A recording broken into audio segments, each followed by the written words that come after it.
Are you tired of all the voices who say, focus on the bottom line numbers? Say whatever you have to, just close the sale. Just get the credit card. It doesn't matter what you deliver. You will never build a successful business until you grow a pair and stop caring so much.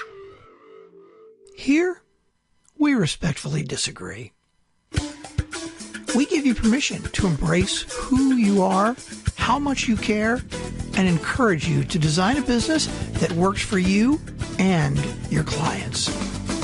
Welcome to The Art of Giving a Damn, the podcast that proves with every single episode that you can create a profitable business doing what you're passionate about and making a positive difference in the world. Now here's your host, Michelle Schaefer. Welcome to another episode of The Art of Giving a Damn. My guest today has one of the best website domains ever. It's centerforlifelonghappiness.com. I love that. Marianne, welcome to the show. Thank you. I'm so excited to be here with you. I am excited too. I think this is going to be a conversation people definitely want to stay tuned in till the end for. So let's start with an introduction. Marianne Robbat, you are an energetic master, intuitive life coach, and founder of the Center for Lifelong Happiness. You have a really powerful and unique combination of skills that you've brought together to assist people in identifying and accelerating the timeline to creating the life they really desire, which I just love the way you have that phrase. Since 1992, you have been helping transform people's lives through figuring out where their limiting beliefs are or emotionally charged issues that are blocking them and holding them back from living, loving, and earning the way they want. Your proven methods are outlined in your award-winning book, Engaging Your Power, and it's allowed thousands of people to connect to their purpose and live their own ideas of success. So welcome to the show. Thank you. Thank you. I can't wait to engage in a great conversation around transformation and wherever it takes us. Absolutely. So let's start with how you got into this. What inspired you to create a business around the idea of lifelong happiness, of really creating the life that you want?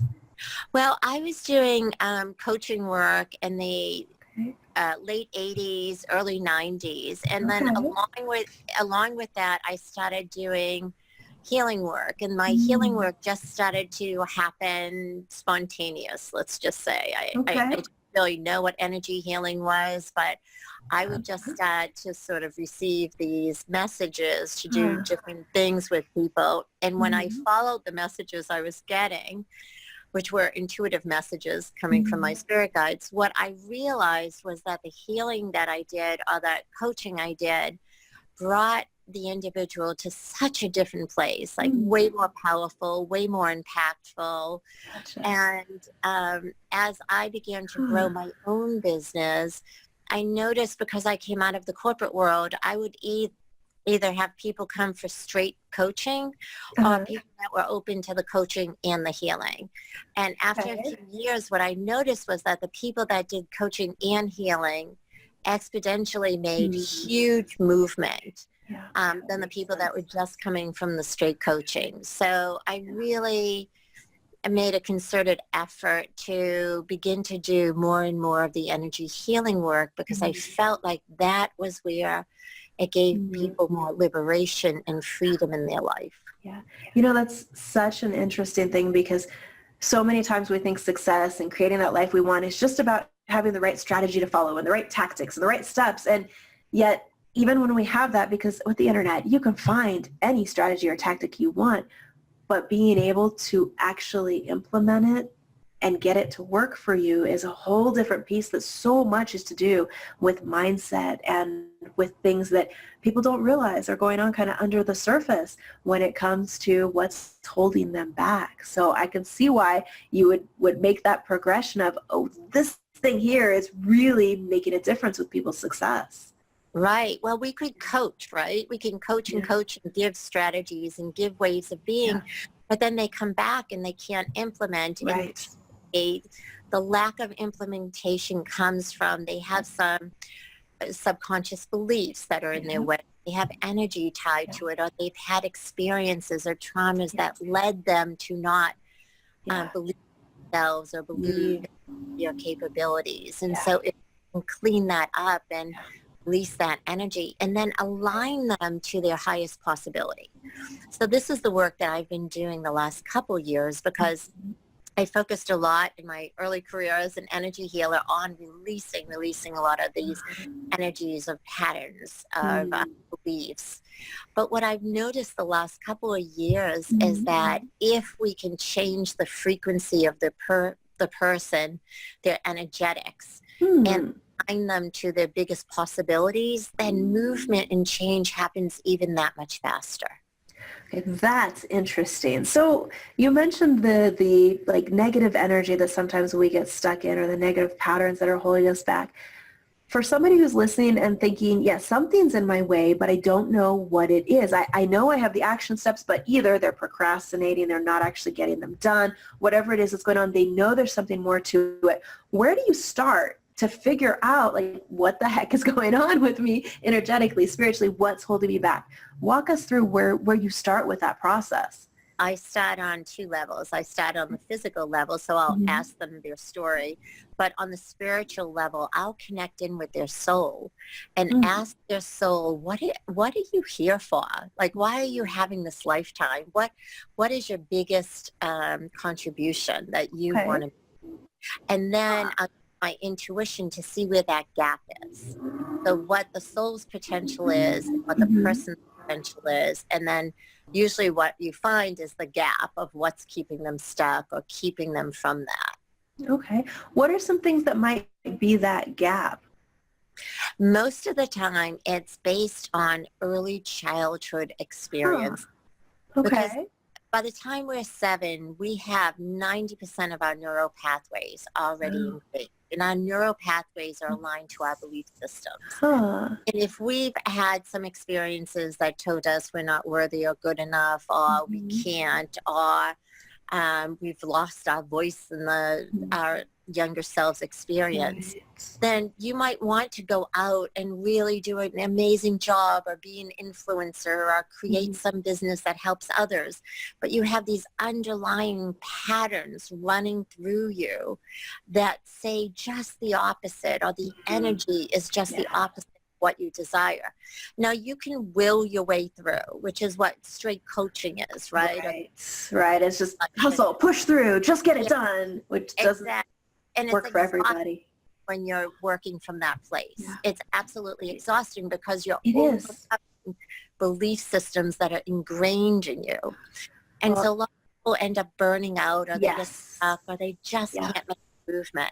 Rather than if you can say, oh, here's where I am, and here's where I know what's possible. And then through the energy work, you either change the frequency of the person or release the energy.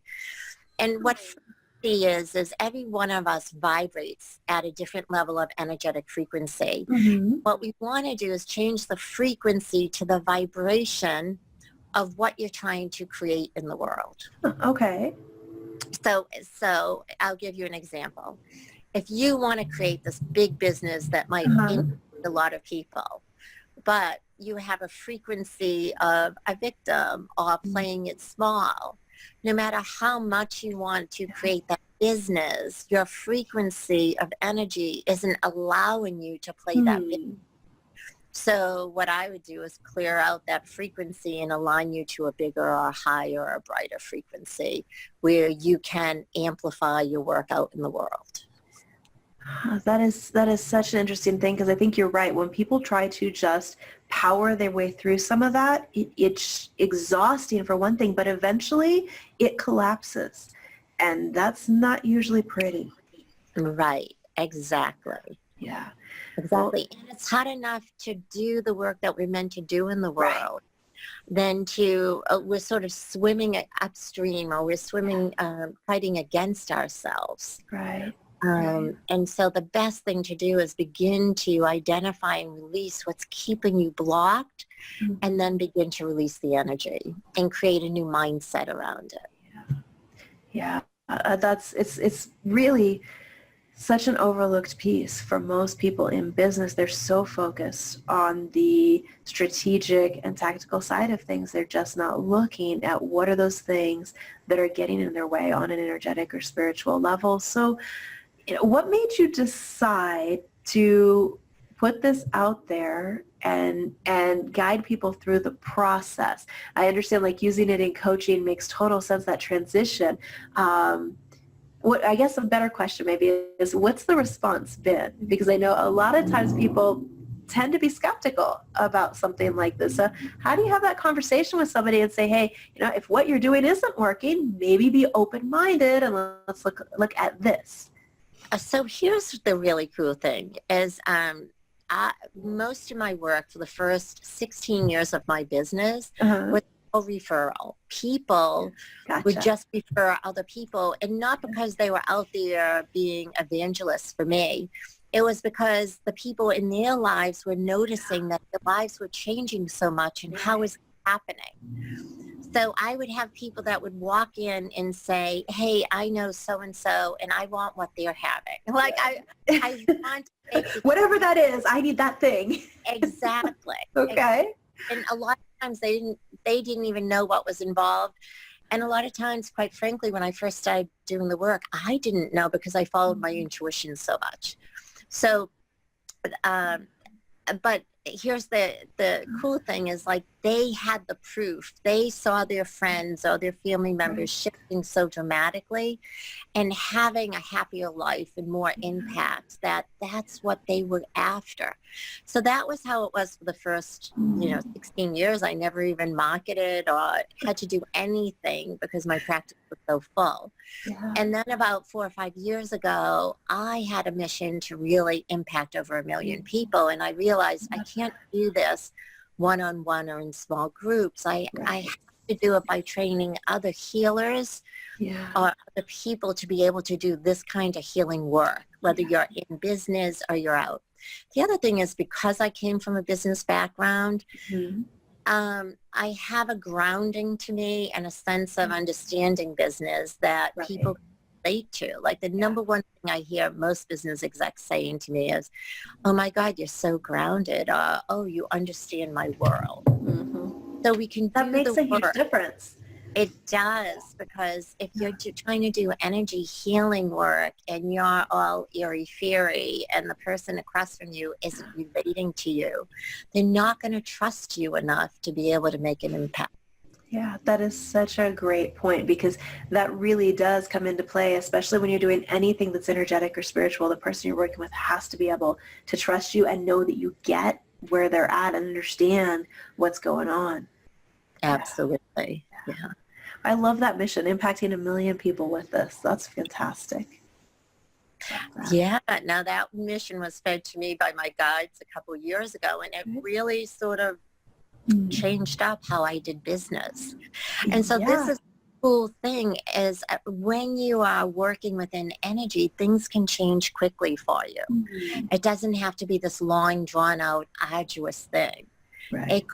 It could shift very quickly. And a lot of people that work with me, work within the methodology that I created, said it feels like miracles or magic is happening in their life because the shifts come so quickly. Awesome. That's a great testimonial. Magic can be reality. Very cool. So one question that comes up for me that I'm sure people listening are wondering, as far as the intuition piece of things, and this is a conversation I've heard a lot of people have, how do you know when it's intuition versus when it's ego or when it's something else? Like, how do you distinguish that and know what guidance to follow? Because ego comes through with shoulds, and ego usually has a lot of judgment around it. You should do. Okay. Have to. It's very judgment based. Intuition comes through at a lighter frequency, and it comes through as possibilities. Like, try this. Think about that. Like, it usually comes through in our quiet moments. Like, we might be, I'm not a good meditator, which cracks people up because that is surprising. Yeah, you would think I would be, right? But my mind's too. So where I get most of my insights or information is when I'm doing routine tasks. Mm-hmm. Like I go out for a run or I'm taking a shower. Like my mind is occupied with doing the routine tasks so the intuition can drop in. And that's where I get my greatest wisdom or my biggest insights. So one of the things I teach a lot of people to do is to begin to trust your intuition is every day set your intention and ask a question. Just ask any general question that you might have in your life. And then look during the day for either people playing it back to you or just casually dropping something, or you see a billboard. You know, it's so intuition comes in any way that it can to make an impact for you. Yeah, that is such a great way to distinguish between the two. I've never heard anybody explain it that way, and that made total sense. Oh, thank you. Yeah. That's a fantastic explanation. I think one of the things that's really been misunderstood is that people believe that it takes years to develop intuition, or they don't have intuition. And here's what I say is everyone that's born into this world has intuition. And you've experienced it many times. The challenge is that we disconnect from that experience. Don't know it, and we think it's this big thing that we have to develop, but it's actually very easy to bring back your intuition to yourself and begin to use it every day as a guidance system. That is really a fascinating idea because, yeah, I mean, when I hear people talk about intuition, most of the time it's, well, I'm working on learning to listen to my intuition and I'm not really sure if this is it or not. So I really like the idea of just that simple daily exercise to help you connect to it and get in the habit of following it. Right. And the last thing is, if you know that there's judgment in the statement, know that that's ego and not intuition. Yeah.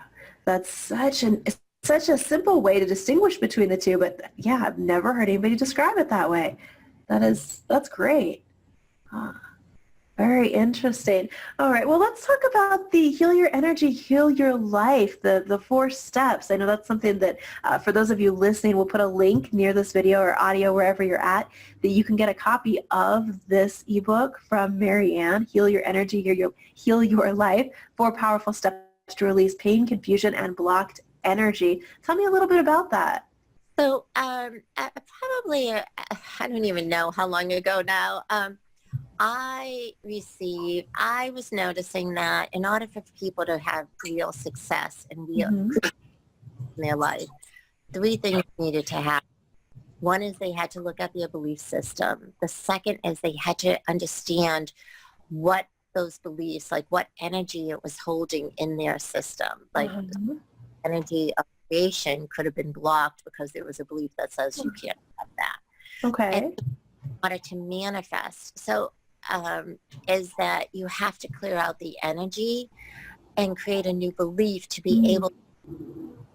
And so many people were getting hung up on, well, I put my desire out there and I'm not manifesting. And usually if you put your desire out there and you cannot manifest, it means that you have a limiting belief that's in the way. Okay. To receive whatever's available to you. So it's a clue that says, oh, if I'm not manifesting, I have a limiting belief. Okay. So it might be my limits of receiving whatever it is that I want to manifest. I think you're not good enough, you don't deserve, it's not easy. So recently, I just read through and on my trip, my personal journey, my intention was to increase my capacity to receive support, receive help, receive abundance, receive ease, like just receive in my life. And amazing since I've been home because, like, for instance, I've been looking for an operations manager for my business for a long time. And all of a sudden someone came out of the woodwork that understood my business and said, hey, I want to work with you. And I don't even care what you pay because I know I'm going to learn so much. I received ease in so many different ways. And so part of what gets in the way of people is that they have these energetic blocks to receiving. Mine was tied to my mother just saying this expression, you have to work hard to get what you want in your life. And so I always thought I had to make a lot of money when I could actually easily to make a lot of money. You see, like by shifting that belief, it creates a new possibility.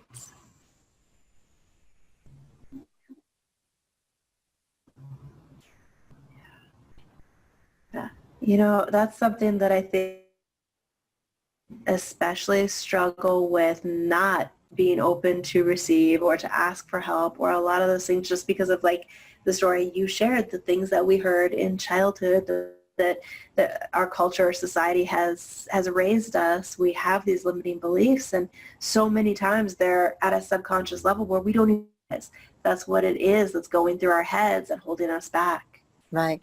So another way to think about this, Michelle, is if you go and say, what were like the top 4 or 5 expressions that I heard when I was growing up? I will bet that every expression leads to an energetic block for you, and it gets in the way of you having anything else. I was just saying, I think one that a lot of us heard as kids was the whole money is the root of all evil one, that, you know, that is a limiting belief that gets in your way when it comes to really growing a business or achieving a level of prosperity. Exactly. You know, that's so interesting. So money, here are the big ones I see people running into around manifesting money for themselves. Money is evil. Money doesn't grow on trees. Money's hard to make. Money is for other people, not for us. Like if you take money, you're keeping it from somebody else. So there's like a scarcity energy. All of it, believe it or not, like I was shocked when I got the thing around, oh, you have to work hard to make money.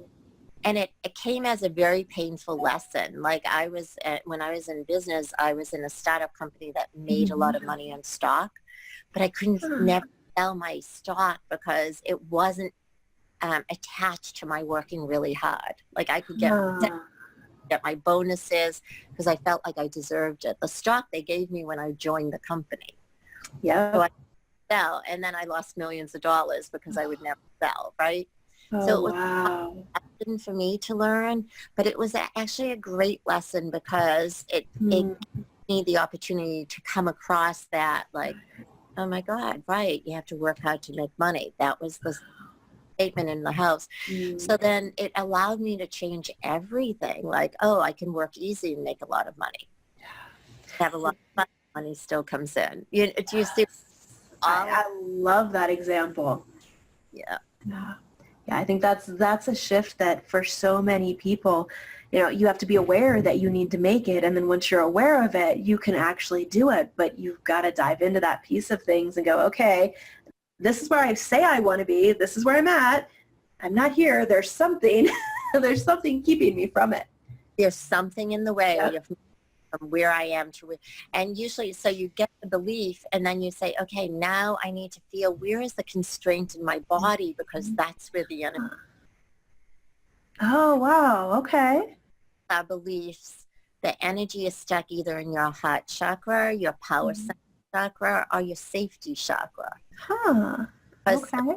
Able to create what you want, you have to feel like you're safe to create it. You have to feel powerful enough, and you have to feel like you deserve it. So that's where the majority of beliefs, if you're not creating what you want in your life, it's usually in one of those chakras, the energy. That makes total sense. So heal your negative energy is, or change your, I forget what it was called, Heal your energy, heal your life. What we do is we explore in that, what is it that you want, believe about what you want, where's the energy, and I teach you how to release the energy. Gotcha. Awesome. All right. Well, thank you so much for your time today. I've got all sorts of things to think about, and I'm sure our listeners do too, in terms of what's actually in their way when it comes to creating that next level of success, that next bigger mission. So wherever you are listening or tuning into, there will be a link to centerforlifelonghappiness.com where you can grab that free PDF, Heal Your Energy, Heal Your Life, and dive in a little bit more to Marianne's work and look at how it might be the missing piece that you've been looking for in getting to the level of success you want in life and business. Marianne, thank you again so much for your time. You're so welcome. It's been a pleasure. Absolutely. And I look forward to continuing this conversation. For everybody listening, again, centerforlifelonghappiness.com. And please rate, review, like, subscribe to the show, and we'll see you back again soon for another episode.